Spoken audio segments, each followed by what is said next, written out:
Boa noite. Que a graça e a paz do Senhor estejam com todos, amém?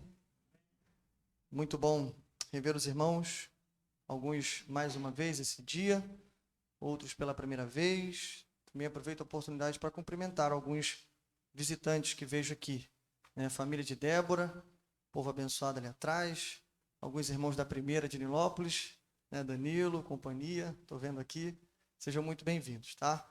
Danilo falou que viria, né, Danilo? E realmente veio e trouxe o povo aí. Deus abençoe, serão sempre muito bem-vindos, tá bom? Alguns não são tão visitantes, mas sintam-se abraçados pela nossa igreja, também pelo Senhor Jesus. Quero, antes de abrir o texto, também agradecer pelo evento de ontem. Não precisa dizer muita coisa, né? Os irmãos estão ali. Gabriel, tá bem, Gabriel? Tudo certo? Tivemos um torneio aqui entre igrejas da nossa cidade, de futebol, e Deus foi misericordioso com a gente, né? Vou colocar lá no meu currículo, viu, Gabriel? Além de pregar, também joga bola. Brincadeira, irmãos, mas foi muito bom. O pessoal está revendo aí, fomos para a final, né? Parece que fomos injustiçados, irmãos. Então, estamos levantando recursos aí para trazer esse troféu para casa, viu? A vitória é nossa. Tá bom? As brincadeiras à parte, tá? Eu quero agradecer todos os meninos aí, valentes, né, que tiveram lá ontem. E foi muito bom. A excelente João, né? O João que está aqui atrás, irmãos. Aproveito para dar um abraço. O João agora tá morando, João e Anne, né? Morando em Manaus ali. E vieram ontem só para jogar bola. Brincadeira. Brincadeira, tá de férias e nos ajudou muito.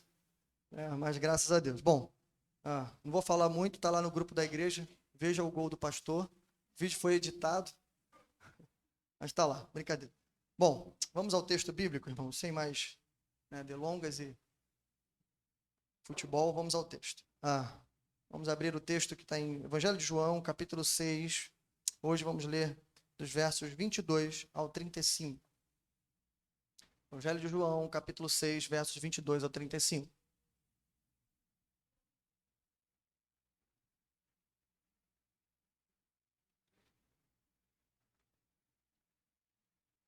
Evangelho de João, versos 22 ao 35. Embora a nossa exposição vai iniciar no verso 25, mas vamos apanhar do 22 para entendermos o contexto.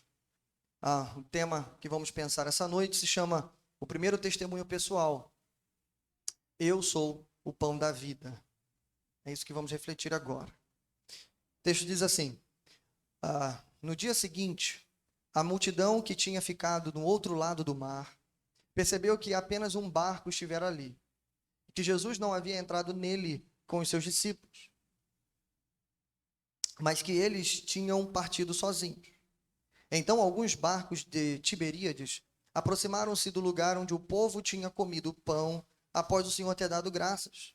Quando a multidão percebeu que nem Jesus, nem os discípulos estavam ali, entrou nos barcos e foi para Cafarnaum em busca de Jesus. Quando o encontraram do outro lado do mar, perguntaram-lhe: Mestre, quando chegastes aqui? Jesus respondeu: A verdade é que vocês estão me procurando não porque viram os sinais milagrosos, mas porque comeram os pães e ficaram satisfeitos. Não trabalhem pela comida que se estraga, mas pela comida que permanece para a vida eterna, a qual o Filho do Homem lhes dará. Deus, o Pai, nele colocou o seu selo de aprovação. Então lhe perguntaram: O que precisamos fazer para realizar as obras que Deus requer? Jesus respondeu: A obra de Deus é esta: crer naquele que ele enviou. Então lhe perguntaram: Que sinal milagroso mostrarás para que o vejamos e creiamos em ti?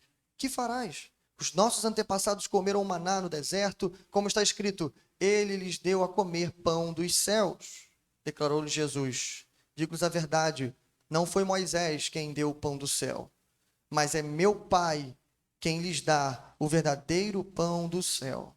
Pois o pão de Deus é aquele que desceu do céu e dá vida ao mundo. Disseram eles: Senhor, dai-nos sempre desse pão. Então Jesus declarou: Eu sou o pão da vida. Aquele que vem a mim nunca terá fome, e aquele que crê em mim nunca terá sede. Amém? Vamos orar mais uma vez. Pai nosso que estás nos céus, bendito e santificado é o teu nome. Obrigado, Senhor, por essa expressão de louvor. Obrigado pelos meus irmãos reunidos e porque com liberdade, Senhor, podemos louvar e engrandecer o teu santíssimo nome. Obrigado, Senhor, porque o louvor da tua igreja é sincero, Senhor. Embora executado de forma excelente, mas principalmente com sinceridade de coração. E nesse momento, Senhor, em continuidade, queremos continuar louvando o teu nome, mas através da exposição da tua palavra. Para isso, Senhor, duas coisas precisam acontecer aqui. Em primeiro lugar, Senhor, os nossos ouvidos precisam estar abertos, assim como os nossos corações. Mas em segundo lugar, pela tua graça, o Senhor precisa falar no nosso meio. Ah, Senhor, nós cremos que quando a Bíblia é aberta e pregada com sinceridade, a boca de Deus está entre nós. Então fala, Senhor, a despeito do pregador, que nenhuma gota de glória seja para nós, mas que toda a glória seja dada a Ti, em nome de Jesus. Amém. Graças a Deus. Bom, irmãos, como eu disse, o tema de hoje, em poucos minutos, se chama esse. Primeiro testemunho pessoal, famoso, eu sou o pão da vida.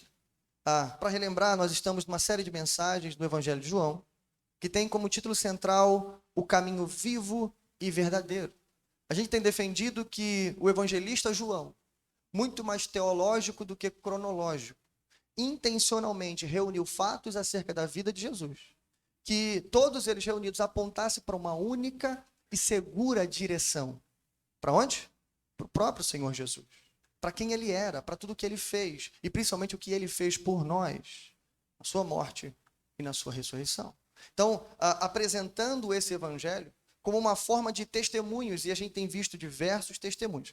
Aqui, em João capítulo 6, a partir do verso 25, a gente tem um testemunho novo aqui, uma espécie de novidade, que vai ser repetido em algumas vezes. É o que a gente chama de testemunho pessoal. Porque até esse momento, a gente tem visto João Batista, os discípulos, a própria eternidade, o próprio comentarista, ou seja, o próprio evangelista, todos testemunhando em alto e bom som que Jesus Cristo é o único caminho vivo e verdadeiro. Mas a partir daqui a gente tem uma mudança na narrativa. Porque não são mais os homens que falam de Jesus, mas é o próprio Jesus que vai falar acerca de si mesmo. E ele vai iniciar e abrir essa série de 7, a gente acredita nisso, são 7 autoafirmações que Cristo vai dar. Ele abre tudo isso dizendo, eu sou o pão da vida. Então, em outras palavras, temos uma espécie de novidade aqui, tá bom? E muito importante, irmãos, inicialmente você entender isso. Não são homens que falam, é o próprio Senhor Jesus. Isso é importante por uma série de razões, mas eu vou citar pelo menos uma. Esse testemunho vai dizer nada tão diferente disso. Jesus está afirmando em alto e bom som, em primeiro lugar, que ele é Deus.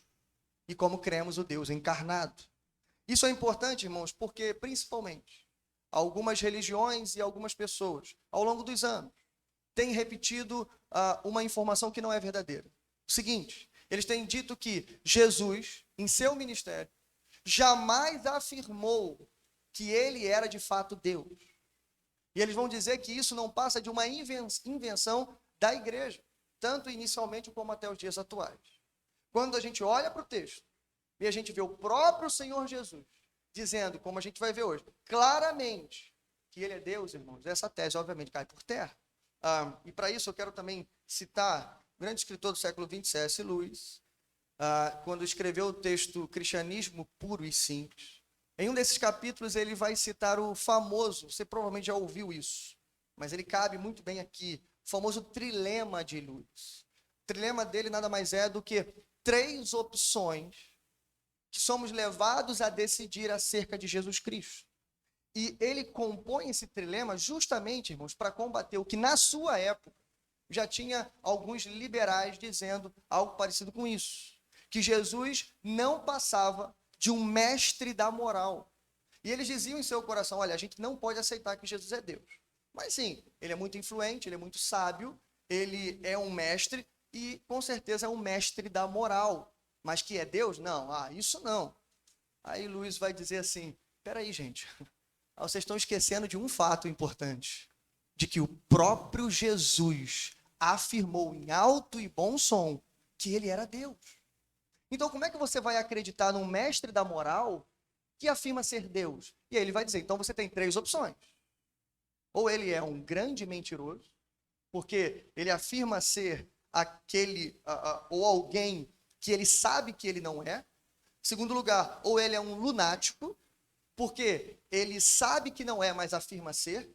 Em último lugar, de fato, ele é Deus, porque ele sabe quem é, e ele afirma ser quem ele é. E aí Luiz vai escrever algo mais ou menos assim. Eu preciso citar isso para você. Escute isso. Quero evitar aqui que alguém diga a enorme tolice que muitos costumam dizer a respeito dele. Estou pronto para aceitar a Jesus como um grande mestre da moral, mas não aceito sua reivindicação de ser Deus. De duas ou uma. Ou ele seria um lunático, do nível de alguém que afirma ser um ovo frito, ou então seria o diabo em pessoa. Faça a sua escolha. Ou esse homem era e é o Filho de Deus, ou então um tolo ou algo pior. Você pode descartá-lo como sendo um tolo, ou pode cuspir nele e matá-lo como a um demônio. Ou então poderá cair de joelhos a seus pés e chamá-lo de Senhor e Deus. Mas não me venha com essa conversa mole de ele ter sido um grande mestre da moral, pois ele não nos deu essa alternativa e nem tinha essa pretensão. É isso que escreveu C.S. Lewis. Bom, a grande lição que veremos nesse texto, esse pequeno texto, é que Jesus alimentou a multidão para ensinar que eles não precisavam do pão de cevada e nem tampouco do maná do deserto, mas que eles precisavam do pão da vida que estava diante deles. E nós vamos aprender isso. Se buscamos Jesus errado, é porque não sabemos quem ele é. Nós vamos passar por 4 caminhos aqui para a gente chegar ao nosso objetivo. Nós vamos olhar para a multidão e ver o que a multidão quer a partir desse texto. E depois a gente vai concluir com algumas aplicações. Então, primeiro, eles querem o pão da terra. Segundo, eles querem um pouco de religiosidade. Terceiro, eles querem um sinal milagroso.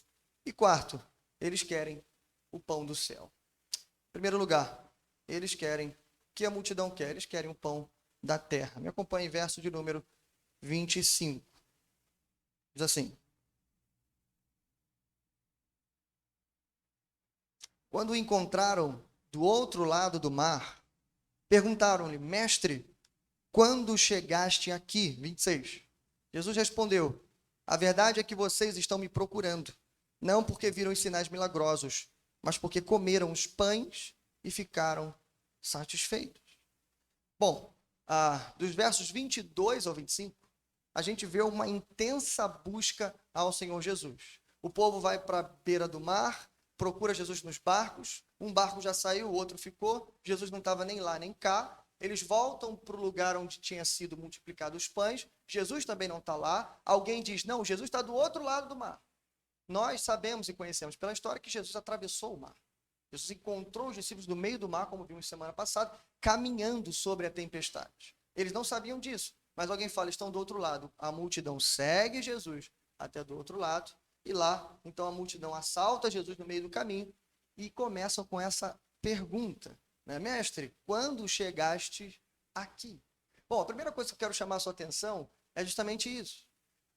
Jesus não respondeu a pergunta inicial da multidão. Se você olhar para o seu texto, Jesus não responde isso. Mestre, quando chegaste aqui? E se você parar para pensar, aqui é como se ele tivesse levantado uma boa bola para Jesus. Porque veja, o objetivo de Jesus é mostrar de fato quem ele é. É revelar a si mesmo aquelas pessoas. Irmãos, eu acho que não tinha uma forma talvez melhor de dizer isso do que dizer, olha, eu vim para cá caminhando sobre as águas. Ok? E mais do que isso, quando eu vim estava uma grande tempestade, todo mundo achando que ia morrer, eu cheguei caminhando sobre a tempestade e ainda a tempestade cessou. Você percebe que Jesus não usa esse artifício? Sabe por quê, irmãos? Não é porque Jesus não vai dizer quem ele é, mas é porque, em primeiro lugar, antes dele dizer quem ele é, ele vai dizer quem vocês são. Então, antes dele se revelar nesse texto, em primeiro lugar, ele vai revelar o coração dessas pessoas. Veja, ele vai dizer, foi o que a gente leu, verso 26. A verdade, ou seja, Jesus não está interessado em explicar como é que eu cheguei, mas veja, é que vocês estão me procurando, não porque viram os sinais, mas porque comeram os pães e ficaram satisfeitos. Irmãos, até o capítulo 6 de João, a gente tem visto que muitas pessoas estão em busca de Jesus. E esse é um tema recorrente no Evangelho. E a gente tem mostrado não só as figuras de Nicodemos, que vai até Jesus, não só a samaritana, quando Jesus vai até ela, não só esses personagens, mas as multidões. Por exemplo, no capítulo 2, há uma multidão, né, que pergunta para Jesus, lembra quando Jesus faz aquele discurso acerca do templo, e a multidão pergunta, que sinal milagroso o Senhor tem para nos mostrar? Então aquela multidão estava em busca de sinais, mas essa multidão está em busca de comida. Então, em questões proporcionais, a multidão de hoje é muito pior do que a multidão do capítulo 2. Porque aqueles que buscavam sinais, pelo menos buscavam algo espiritual, algo milagroso que pudesse mostrar quem era Jesus. Essa multidão busca meramente satisfação material e imediata. Bom, verso 27. Além de revelar o coração, Jesus exorta eles dizendo: não trabalhem pela comida que se estraga, mas pela comida que permanece para a vida eterna, a qual o Filho do Homem lhes dará. Deus, o Pai, nele colocou o seu selo de aprovação. Aqui, irmão, já começa a acontecer algo que eu acho extraordinário. Jesus não tem apenas uma exortação para nos dar. Ele tem um evangelho para nos dar. Jesus não apenas revela o coração deles e aponta o que está errado, mas Jesus tem a cura para o problema da vida dessas pessoas. E no verso 27, Jesus consegue exortar e mostrar o evangelho ao mesmo tempo.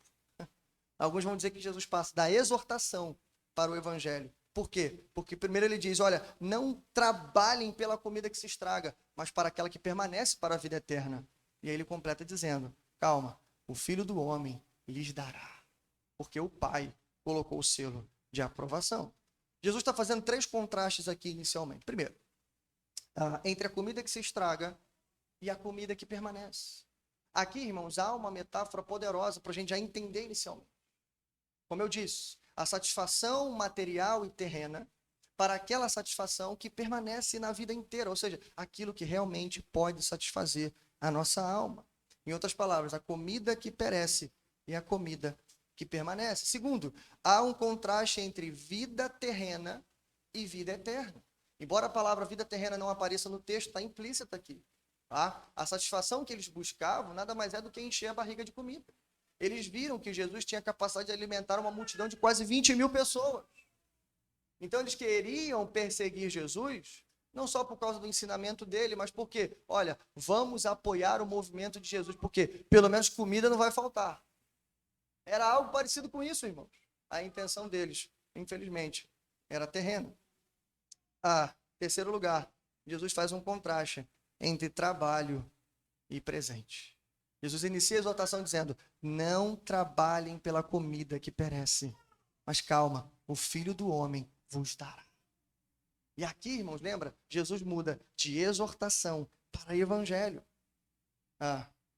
Não é que Jesus tenha dito, vocês não vão trabalhar, vocês vão trabalhar. Não trabalhem pela comida que perece, mas trabalhem por aquela que vai para a vida eterna. Mas calma, vocês vão trabalhar, mas isso lhes será dado no momento correto.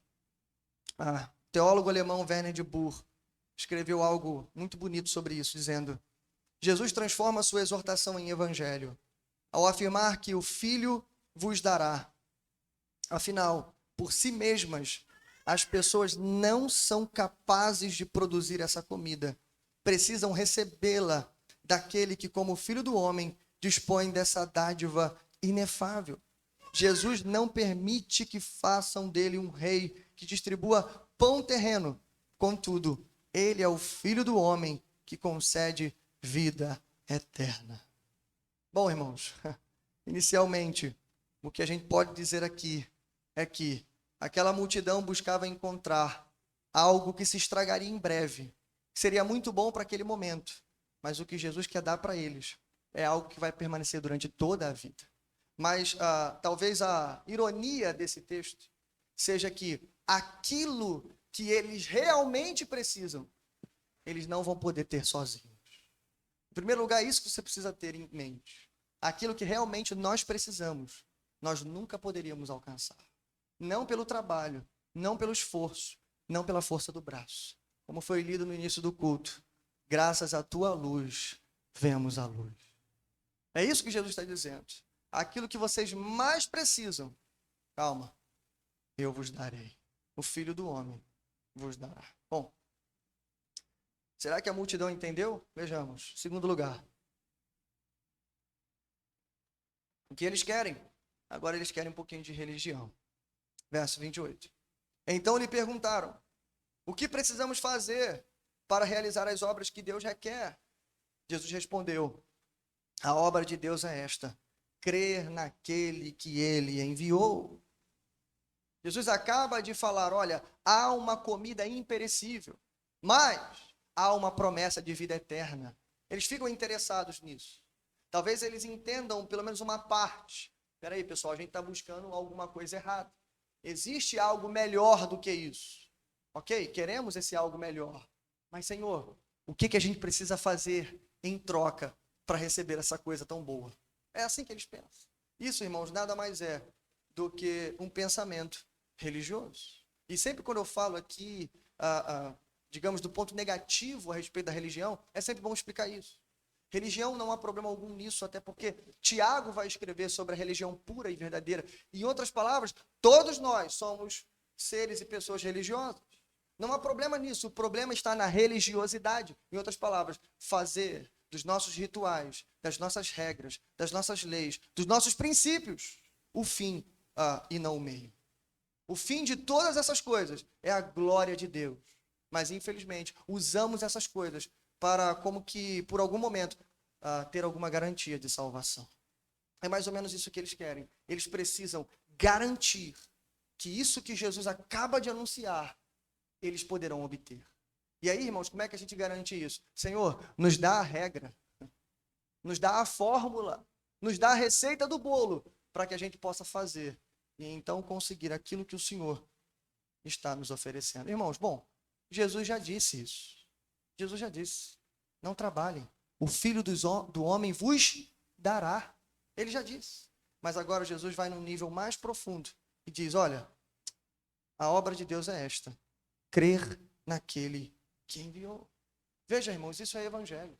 Em primeiro lugar, o evangelho diz o que Deus fez por nós. E ele fez por nós porque nós não conseguiríamos fazer. Lembra, o Filho do Homem se torna homem para que os homens possam se tornar filhos de Deus. Ele se faz carne, habita entre nós, cumpre a lei de Deus e morre em nosso lugar, porque nós não poderíamos fazer isso. E ele morre pelos nossos pecados e ressuscita para a nossa justificação. Esse é o evangelho, mas, irmãos, o evangelho não é apenas um troféu que nós colocamos numa estante. Não. Ele é a salvação para a nossa alma. O que adiantaria ter essa notícia maravilhosa, mas se ela é inalcançável? Jesus está dizendo em primeiro lugar, o Filho vos dará. Deixa eu dizer aqui para você, ele já deu, irmão. Ele já deu. Ninguém prega o evangelho enquanto não chegar aqui. O que eu faço para conseguir esse evangelho? Jesus está dizendo, é só crer naquele que ele enviou. Deus não pede obras, ele pede fé, confiança. Bom, Paulo conclui Romanos 3:28 dizendo, pois sustentamos que o homem é justificado pela fé, independentemente da obediência às obras da lei. Bom, será que eles entenderam? Terceiro lugar, que eles querem? Agora eles querem um sinal. Versos 30 ao 33. 30. Então lhe perguntaram, que sinal miraculoso mostrarás para que o vejamos e creiamos em ti? O que farás? Veja, irmãos, Jesus acaba de mostrar para eles, olha, existe algo melhor, algo maior que vocês precisam buscar. A primeira pergunta deles é, tá bom, como é que a gente consegue isso? Jesus fala, olha, nada, não tem nada para fazer, só basta vocês confiarem, só basta vocês se entregarem, só basta vocês crerem. E aí, em segundo lugar, o que essa multidão pede para Jesus nada mais é do que uma garantia para crer. Observe o verso 30 de novo e veja que a condição foi imposta pela multidão. E a condição é, se vermos, creremos. Se não vermos, não creremos. Veja, aqui, lembra que eu citei em primeiro lugar a multidão do capítulo 2? A multidão do capítulo 6, com um pouquinho de trabalho, deu uma melhorada, digamos assim. Agora eles não estão mais interessados em satisfação terrena e pessoal. Eles querem o pão do céu, mas eles querem de acordo com a condição que eles acabaram de colocar. Mas para isso o Senhor vai ter que fazer uma grande coisa. Essa é a condição. Se vermos, então creremos. Bom, irmãos, em primeiro lugar aqui, veja.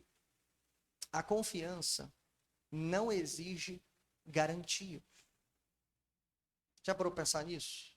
Pense num casal, né? Como tem vários aqui. Marido e mulher. Imagine esse marido virando para a esposa e dizendo assim, amor, eu confio em você. Ela faz o seguinte, me dá aí o código do rastreamento do seu celular. Se o pretexto, irmãos, não for a proteção dessa mulher, eu pergunto para você, será que ele confia nela? Vice-versa, não confia. Porque a confiança simplesmente confia. Porque nós confiamos naquele que nós amamos. Mas essa multidão, irmãos, ela precisa de uma garantia para que ela possa confiar. E veja só, em segundo lugar, a multidão não apenas dá a condição para crer, mas eles inclusive colocam o nível. Não pode ser uma coisinha fraca não, Senhor. Tá? A gente vai crer, mas tem que ser algo extraordinário. Veja o que eles falam no verso 31. Os nossos antepassados comeram maná no deserto. Como está escrito, ele lhes deu a comer pão do céu. Então não é simplesmente multiplicar os 5 pães e 2 peixinhos dentro de um cesto de roupa suja, ou seja lá o que for. A gente quer ver chover pão do céu. A gente quer algo extraordinário. A gente quer ver mar abrir, a gente quer ver o rio se abrir, a gente quer ver alguma coisa assim. Veja, irmãos, não apenas a condição, mas o que o Senhor precisa fazer tem que ser algo muito grandioso. Bom, em primeiro lugar, é muito importante eles lembrarem do maná aqui. Porque ao desenrolar do capítulo 6, você vai descobrir isso. Jesus queria que aquelas pessoas lembrassem do que foi feito no deserto. A intenção do mestre, desde o início, eu tenho dito isso para vocês, era apontar para o verdadeiro pão do céu. Como ele vai dizer mais à frente, eu sou o pão vivo que desceu do céu. A intenção de Cristo é essa. Mas, infelizmente, quando eles lembram do maná, o time está errado. Eles lembram errado. Porque eles lembram do maná querendo que Deus faça algo tão extraordinário quanto o maná. Só que, irmãos, Jesus vai lembrar uma coisa. O maná também era perecível. Lembra disso? E o maná também alimentava os homens apenas do ponto de vista material. Mas está chegando um outro pão que vai alimentar vocês para a vida eterna. Bom, verso 32. Declarou Jesus, olha a resposta que ele dá. Digo-lhes a verdade, não foi Moisés quem lhes deu o pão do céu, mas é meu Pai quem lhes dá o verdadeiro pão do céu. Pois o pão de Deus é aquele que desceu do céu e dá vida ao mundo. Veja, irmãos, a resposta de Jesus aqui é clara e objetiva. Em primeiro lugar, veja, vocês entenderam errado. Lá no deserto, não foi Moisés que deu nada. Moisés não era o doador, ele era o canal. Quem deu o pão do deserto, ou seja, o maná, foi Deus. Mas agora, ou seja, nos nossos dias, quem enviou o verdadeiro pão também foi Deus. A primeira coisa que Jesus fala, ou melhor, reorienta, é dizer, quem de fato é o doador? Nosso Deus, o nosso Pai, que está nos céus. Mas em segundo lugar, Jesus já começa a apontar para a direção correta a expectativa daquelas pessoas. Não é o pão de cevada, não é o maná do deserto, mas tem uma espécie de terceiro pão aqui. De terceira coisa que vocês precisam buscar é o verdadeiro pão do céu. E ele termina no 33 dizendo o que esse pão pode fazer. Ele disse, é aquele que desceu do céu e dá vida ao mundo. Foi como eu acabei de dizer, o maná, por mais glorioso que pudesse parecer, era perecível. Mais do que isso, irmãos. O pão de cevada alimentou 5.000 homens. Segundo o cálculo dos teólogos, pode ter chegado a uma multidão de 20.000 pessoas. Vamos supor que foram 20.000 pessoas. O pão de cevada alimentou 20.000 pessoas. O maná alimentou uma nação no meio do deserto. Calcula-se um pouco mais de 1 milhão de pessoas seguindo Moisés no deserto. Mas o verdadeiro pão que desceu do céu vai dar vida ao mundo inteiro. Amém, irmãos? É para cá que Jesus está apontando. E aí sim, em quarto e último lugar. Será que eles entenderam? Vamos ver o que eles querem por fim. Eles querem o pão do céu. Verso 34. Disseram eles: Senhor, dai-nos sempre desse pão. Então Jesus declarou: Eu sou o pão da vida. Aquele que vem a mim nunca terá fome, e aquele que crê em mim nunca terá sede. Irmãos, inicialmente eu diria que a súplica dessa multidão, se ela estivesse com a motivação correta, teria sido uma grande oração. Senhor, a gente não quer mais o pão que satisfaz a gente apenas momentaneamente. A gente não quer nem um maná, que é uma representação visível dos milagres de Deus. Não, a gente quer o pão vivo e verdadeiro, o pão do céu, para sempre. Dai-nos sempre desse pão. Mas eu estou convencido, irmãos, que a multidão ainda não entendeu. Isso motiva, então, as palavras de Jesus no próximo verso. Infelizmente, quando eles pedem, dai-nos sempre desse pão, eles não estão sendo melhores, por exemplo, do que aquela mulher na beira do poço. Lembra? Quando Jesus oferece para ela água viva, e que se ela bebesse dessa água, ela nunca mais teria sede, inclusive ela não precisaria nem vir mais buscar água. É isso que ela pensa. Ela fala, então me dá dessa água, porque eu não quero mais passar vergonha. Eu não quero mais ser humilhada na praça pública e nem ter que vir buscar água no momento mais quente do dia. Dai-me dessa água. Ela não quer nada mais do que satisfação pessoal e nada mais do que seus objetivos e interesse pessoal. Ela não quer a água viva, Jesus Cristo que está diante dela. Irmãos, aqui a multidão entendeu que há um pão melhor do que o pão de cevada e o maná, mas eles ainda não entenderam quem de fato é esse pão. Por isso, no verso 35, Jesus precisa dizer para eles, vocês ainda não entenderam. Eu sou o pão vivo, ou melhor, o pão da vida.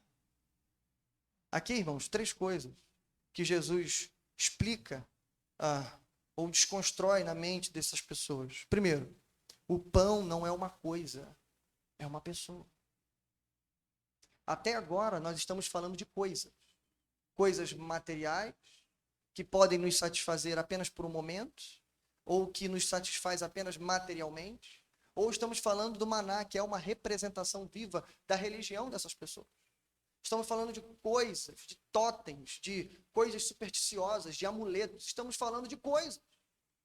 Mas a partir de agora, Jesus vai dizer, não é uma coisa que eu vim oferecer para você. O que o Filho do Homem vos dará é Ele mesmo.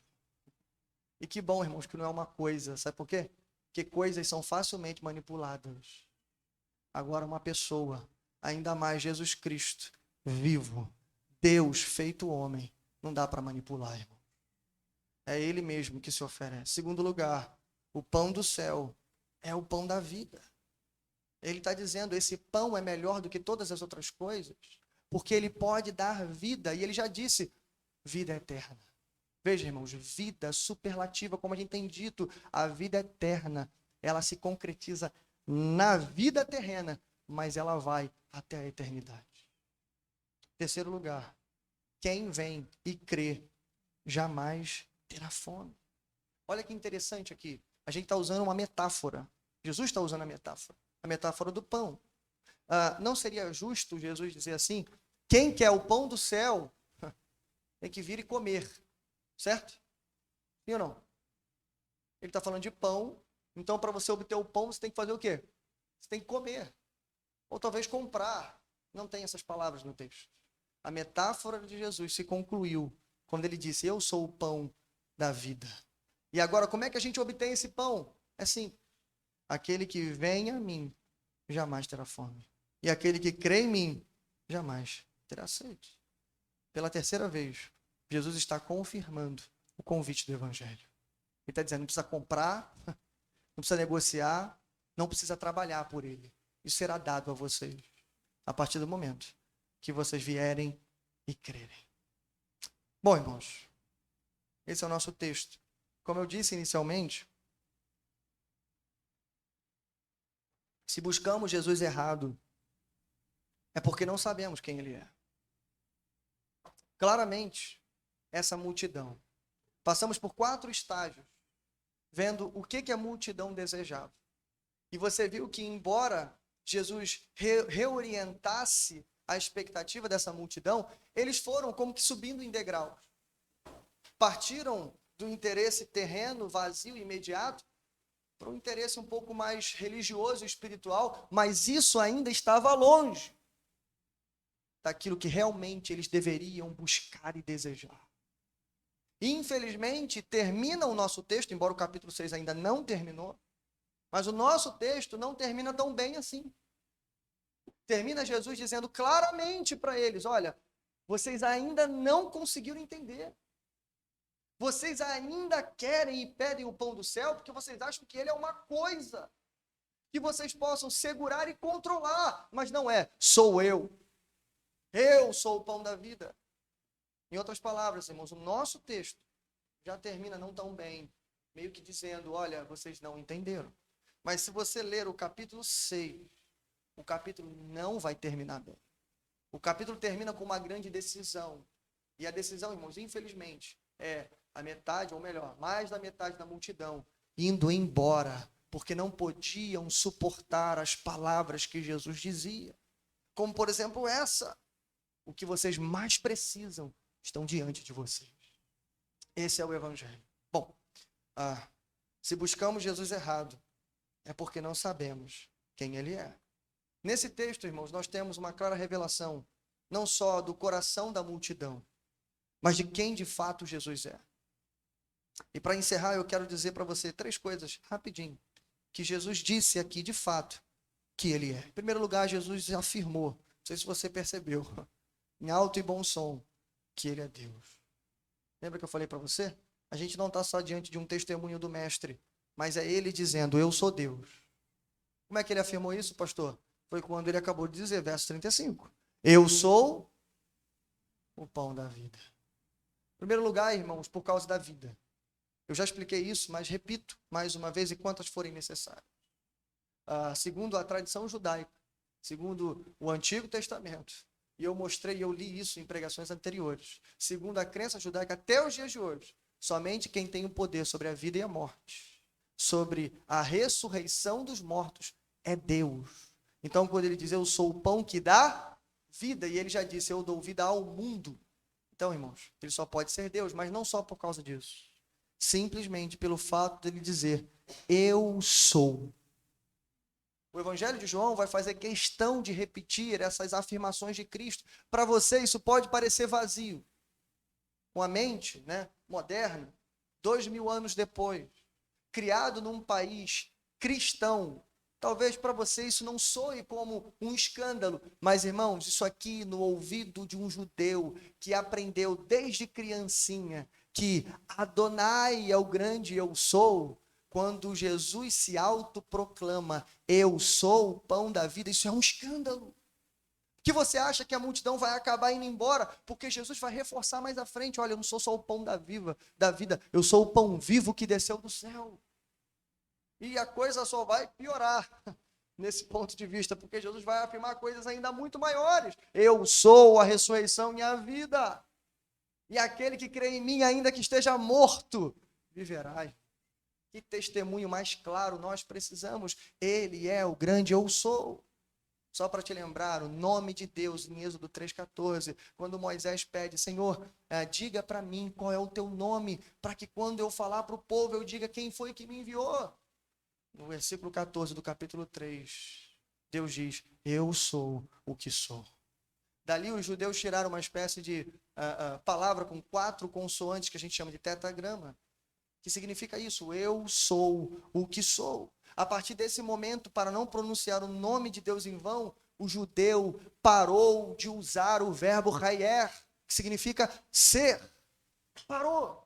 Por quê? Porque é somente aquele que pode ser, e de fato é, e não pode ser alterado por nada, é Deus. E aí aparece um judeu, vindo da Galileia, precisamente de Nazaré, filho de um carpinteiro, com os pés cheios de poeira, dizendo, eu sou o pão da vida. Irmãos, Eu disse inicialmente, ou ele é um mentiroso, ou ele é um lunático, ou de fato ele é Deus. Amém? Em breve a gente vai ter que fazer essa escolha, mas eu já adianto, eu estou com Pedro. Para onde iremos nós, se só tu tens palavras de vida eterna? Amém? Ele é o nosso Deus. Segundo lugar, ele também disse aqui, eu sou o doador. Isso é importante, irmãos, porque nós vimos de forma clara nesse texto que, em primeiro lugar, aquilo que vocês procuram, como se Jesus dissesse isso, aquilo que vocês procuram não é o que realmente precisam. Isso é uma coisa extraordinária nesse texto. Veja, eles estavam do outro lado do mar, buscaram Jesus em todos os lugares, descobriram que ele estava do outro lado, a gente não sabe nem como é que eles chegaram. Alguns vão dizer que eles correram pela margem, outros que eles atravessaram o mar, não importa. Chegaram lá, estavam interessados em Jesus, buscando Jesus, mas Jesus dá logo a primeira resposta dizendo, vocês estão me buscando pelo motivo errado. Em outras palavras, aquilo que vocês procuram não é o que realmente precisam. Porque vocês não precisam apenas de encher a barriga de comida. Porque isso, lembra o Sermão do Monte? Se Deus cuida dos lírios do campo, das aves dos céus, quanto mais não fará você? Todos os discípulos de Cristo, irmãos, não serão abandonados em suas necessidades. É isso que Cristo está nos ensinando e já nos ensinou. Mas ele está dizendo, ei, não é apenas as coisas terrenas e momentâneas. Vocês precisam do pão que dá vida. E vida é eterna. Jesus reorienta a expectativa daquelas pessoas. Mas não só isso. Jesus completa dizendo, e o que vocês mais precisam, vocês não podem obter. Aqui está o grande paradoxo. Vocês buscam o que não precisam, mas o que vocês precisam, vocês não podem obter. Mas calma! Porque o Filho do Homem vos dará. E ele deu, irmão. Ele deu. Ninguém toma a sua vida, mas antes ele a entregou por nós. Esse é o Evangelho. Foi isso que ele fez. Ele é o doador. O Filho do Homem vos dará. Basta que vocês creiam e confiem nele. Mas em terceiro lugar, ele é Deus. Ele é o doador. Mas ele também é a dádiva. Você entendeu isso? O Filho do Homem não apenas vos dará, porque o que ele vai te dar não é uma coisa, lembra? Para você guardar, botar na sua pasta e ir para casa. O que ele vai te dar é ele mesmo. Amém, irmãos? A nossa salvação, irmãos, não é uma história vitoriosa, não é um conto de heróis. Sim, de fato é, mas não é apenas uma história para a gente guardar na cabeça e contar para as pessoas, irmãos. A nossa salvação é uma pessoa. Ele é a dádiva. Ele é o objeto final da nossa adoração e das nossas necessidades. Irmãos, isso aqui é tão importante, veja, presta atenção. Jesus não veio apenas testemunhar acerca da salvação. Quem fez isso foram os anjos. Lembra quando Cristo nasce em Belém? Os anjos vão encontrar os pastores no meio do campo. E eles falam para eles assim, paz aos homens na terra. Por quê? Chegou salvação. Notícia maravilhosa, irmão. Mas quando Jesus anuncia o Evangelho, ele também está dizendo, ei, é chegado o reino de Deus. Sabe por quê? Porque não apenas o profeta está aqui, não apenas o súdito está anunciando, mas porque o rei chegou. O reino chegou porque o rei chegou junto. Em outras palavras, a salvação que ele anuncia é ele mesmo. Ele é a grande dádiva. E como ele diz, ele é o pão vivo que desceu do céu. Eu tenho 3 perguntas para você essa noite. Primeiro, você está buscando a coisa certa? Irmãos, essa pergunta ela precisa ser sincera em nosso coração. Se você olhar para o mundo, há tanta coisa para buscar. Se você olhar para a Bíblia, há tanta coisa para buscar. É tanto que existem várias seitas, heresias, que nasceram da própria Bíblia. que surgiram da Bíblia, não por causa, obviamente, da Bíblia, mas por causa da leitura que as pessoas fizeram da Bíblia. Há tanta coisa para buscar dentro da igreja. Muita coisa boa até.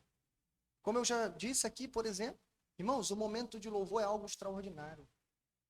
Pessoas às vezes estão diferentes, louvando lado a lado, num só coro, num só tom, numa só voz. Isso é extraordinário até do ponto de vista humano, social. Muita gente não entende como é que pode caber dentro de um lugar tão pequeno, tanta gente tão diferente, e o negócio dá certo. É maravilhoso. Então, veja, há tanta coisa boa para buscar dentro da igreja. Há, inclusive, por exemplo, os atos de misericórdia. E eu tenho visto isso, irmãos, e cada vez que eu vejo, mais ainda eu me convenço que a solução do nosso país é uma igreja que entende aquilo que ela veio fazer no mundo, ganhar almas para o Senhor. E como a gente disse de manhã, fazer o reino de Deus avançar na terra. Veio a pandemia do Covid-19. Dezenas de pessoas ficaram desabrigadas, desempregadas, e a igreja fez o seu papel de novo. Há tanta coisa boa para buscar na igreja. Mas, irmãos, todas essas coisas não são o objeto final da nossa adoração. E a gente pode ficar perdido no meio do caminho buscando essas coisas. É por isso que existe evangelho social. É por isso que tem teologia da libertação. É por isso que tem teologia da missão integral. É por isso que tem teologia liberal dentro das igrejas. É por isso que tem tanta deturpação dentro das igrejas. Porque as pessoas pararam no meio do caminho e estão buscando as coisas e não a pessoa que deve ser buscada, o Senhor Jesus. Ai, como seria bom que a gente olhasse para esse texto e a gente olhasse para o nosso coração. Será em que nível eu estou? Será que eu não sou como a multidão do capítulo 6, que busca apenas satisfação pessoal e o meu interesse pessoal nessa vida? Será que eu não estou na igreja apenas para satisfazer os meus desejos pessoais? Ou até, será que eu não estou aqui porque eu simplesmente me acostumei, porque eu sou um típico religioso? Mas em segundo lugar, será que você realmente sabe quem Jesus é? Porque se você busca errado é porque você não sabe quem ele é. Se você parou no meio do caminho buscando coisas é porque você ainda não conheceu quem de fato Jesus é. Irmãos, presta atenção nisso. Jesus não é só a pessoa que eu anuncio, mas ele é vivo e verdadeiro. Quando a gente fala de Jesus, irmão, uma das coisas que a gente precisa dizer é, ele não é somente isso e aquilo, ele está vivo e está no meio de nós. Então, se você quer conhecê-lo, clame a ele, Senhor, venha até mim e me salve. Aqui como um retrato 3x4, Pedro afundando no meio da tempestade, com medo da tempestade, ele diz a frase, a oração mais importante da história da igreja, Senhor, salvai-me. Não há grito, irmãos, melhor para dizer, porque eu creio nisso. Ninguém que fizer essa adoração, ou melhor, todos que fizerem essa adoração serão salvos. Todos que orarem assim serão salvos. Porque aquele que o meu Pai me der, esse virá a mim. E aquele que vier a mim, de maneira nenhuma o rejeitarei. Então, irmãos, a pergunta é, será que sabemos quem ele é? Não, Jesus não foi um revolucionário. Jesus não é o mestre da moral. Ele não é um espírito iluminado. Ele não foi apenas um grande exemplo. Ele não é apenas o meu herói, o meu mártir. Ele é Deus. E ele abriu mão de sua riqueza por nós. Ele abriu mão de sua glória por nós. Ele não abriu mão dos seus atributos divinos, porque senão ele deixaria de ser Deus. Mas ele abriu mão da sua posição de riqueza e glória que ele tinha, para se tornar a mais humilde das criaturas. Mais do que isso, ele se sujeitou, irmãos, à traição do seu amigo. Ele se sujeitou à rejeição do seu próprio povo. Imagine você, veio para salvar, mas o seu povo está gritando, crucifique-o. Ele se submeteu à crueldade dos romanos. E ele fez isso por você. Esse é o nosso Deus. Terceiro lugar, você já veio até ele. Você já creu nele de todo o seu coração? Ou você ainda está orando no seu coração? Se eu ver, eu creio. Eu já vi gente assim. Se ele ver, ele crê, irmãos, pela minha pouca experiência. Muita gente viu e não creu. Eu já disse e repito, eu conheço gente que foi curada de câncer e morreu com o coração impenitente. Ver não é o suficiente para crer. Para crer, tem que acontecer um milagre no teu coração. Pela tua luz, vemos a luz. Então, irmãos, eu termino dizendo, Jesus não é uma ideia, ele não é uma coisa, ele é uma pessoa. E aqui, irmãos, para encerrar com a metáfora que o próprio Senhor Jesus usou, eu sou o pão da vida, também significa, irmãos, que ele pode ser provado, experimentado, que nesse sentido nós podemos nos servir dele. E ele está aqui para dar vida ao mundo. Então eu termino dizendo isso para o seu coração. Se você ainda sente aquele vazio, como a metáfora vai dizer, a fome, a sede existencial no seu coração, clame a ele: Senhor, salvai-me. Vem, Senhor. Eu preciso comer desse pão. Há tanta coisa para buscar, mas tem tanta coisa, irmãos, que vai ficar no meio do caminho. Ah, irmãos, se Jesus voltar essa semana, não sei se você sabe disso, mas nem eleição tem domingo. Sabia disso? Tem gente que vai falar assim, não, eu quero votar primeiro. Né?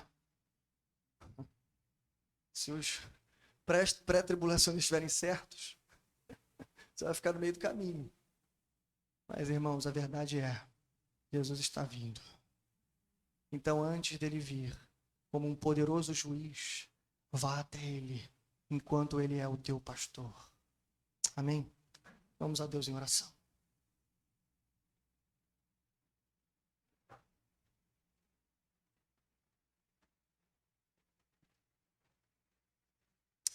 Pai nosso que